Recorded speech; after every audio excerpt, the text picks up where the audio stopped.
breaking news. This is WYFF News 4 at 6 in high definition. You are watching here a man's arrest at a local Walmart over the weekend. This is raising serious concerns about the use of force, but deputies say the man you see here went after a deputy's knife. That video has sparked an internal investigation at the Greenville County Sheriff's Office. The man you saw is accused of assaulting a deputy, and we've learned it's not the first time he's been accused of the same.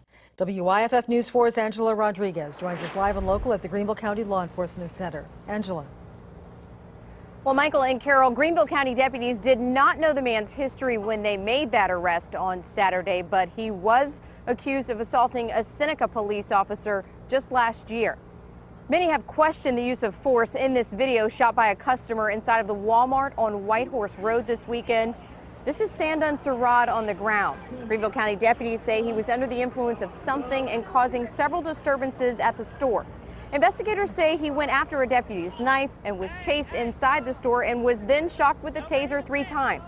This video shows a deputy punching Sarad 20 times in about 30 seconds. Deputies maintain that he was resisting arrest. Seneca police had a similar encounter with Sarad in January of 2013. Police were dispatched to a home because Sarad had a knife and was going through what was described as an episode. Officers there say he resisted arrest, assaulted a police officer, and was then shocked with a taser. After his arrest, officers found a knife in his pocket. Sarad is out of jail on bond. We tried to get his side of the story. We went to his last known address, but he wasn't there. And neighbors there tell us that they haven't seen him in weeks. As for the Greenville County deputy seen punching Sarad in that video that's made the rounds on social media, we're told he has been placed on leave pending the outcome of an internal investigation. Angela Rodriguez, WYFF News 4 Live tonight in Greenville. Angela, thank you. And now to Anderson County, where the sheriff's office tells us a deputy and a suspect got into a fight. Both ended up at the hospital. The fight happened on Sunday at a home on Bell Street. Investigators say a woman there called them to say her boyfriend had called her over and over at work. She said he threatened to shoot her and stab her and hurt their 22-month-old son, whom he was watching. And tonight, Clentez Cherry is charged with criminal domestic violence of a high and aggravated nature, and he also faces a charge of assault on a police officer while resisting arrest. That Anderson situation, the Walmart video in Greenville County, and the deadly Michael Brown shooting in Ferguson, Missouri, prompted us to ask questions about what training officers go through. We have simulation video of training in Anderson. However, we spoke to Jonathan Bragg, who talked about Greenville recruits.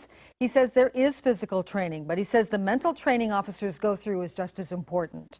Bragg also tells us recruits are told in training that cameras are everywhere. Correct, and it's always going to be recorded, and that's what we teach our officers too, is not only do you have cameras on you, everyone's going to have cameras with them, and they're always going to be recording you no matter where you're at. That's another reason, Bragg says, that recruits are taught that force is a last resort. The Anderson County Sheriff's Office tells us the man shot someone at his own home over the weekend, and as WYFF News 4's Myra Ruiz found out, the sheriff says it appears the shooter was justified. Someone used spray paint to express a sense of loss where 33-year-old Herman Scott was shot to death on Belton Street. Anderson County deputies say it happened on Saturday. But this time it appears that the individual at the home was defending himself. Investigators say the man who lives inside the home fired the fatal shot, and the sheriff says he was justified. It was apparently a botched robbery. You know, obviously everybody has a right to defend themselves. I think as we get a little more into this, we might get a little more details out of it. Investigators say at this point it appears there was a struggle for the weapon and additional shots were fired, striking someone else nearby. That person was taken to the hospital.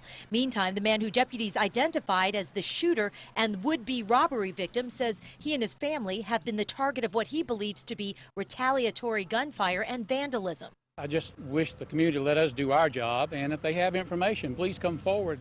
Myra Ruiz, WYFF News 4, Anderson County. Speaking of that, Anderson County deputies tell us they're still investigating and they want to hear from you. If you have any information, call the sheriff's office right away.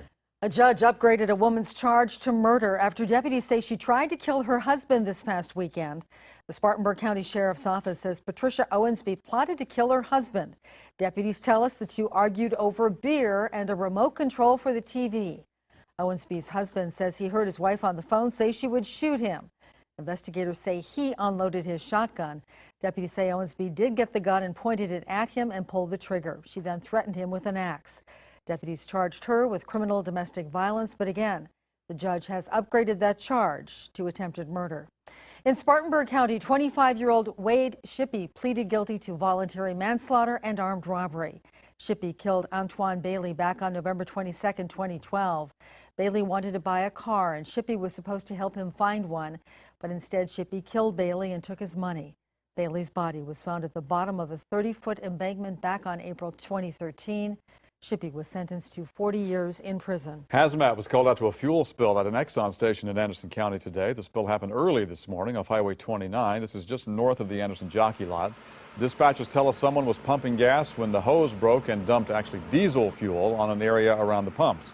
Officials say about 40 gallons of the fuel spilled. It was all contained, and crews did clear everything up by around 6:30 this morning. In Greenville, a well-known restaurant on Stone Avenue is coming down. The Pete's restaurant was destroyed in the flash flooding earlier this month. It won't be leveled until they get asbestos test results back from the lab. Spiro Canis has owned it since 2005, but the building has stood since the 50s. He says the family hopes to rebuild. U.S. Senator Marco Rubio is in the upstate tonight. The Florida Republican is giving the keynote at the annual Faith and Freedom Barbecue fundraiser that's put on by Congressman Jeff Duncan. The event starts in just about 25 minutes from now. Governor Nikki Haley also expected to appear tonight. Rubio has not decided yet, he says, whether to seek the Republican presidential nomination for president coming up in 2016. The man who spoke at Duncan's fundraiser last year is helping out another South Carolina Republican. That's U.S. Senator Rand Paul. He's speaking at a barbecue fundraiser for U.S. Representative Mick Mulvaney. It's all starting in Rock Hill. A $1,000 sponsorship gets the attendees a meal and some photo time with the senator. He has spoken at the Citadel before and attended other GOP fundraisers in the state. South Carolina is expected to hold the very first presidential primary in the South in 2016.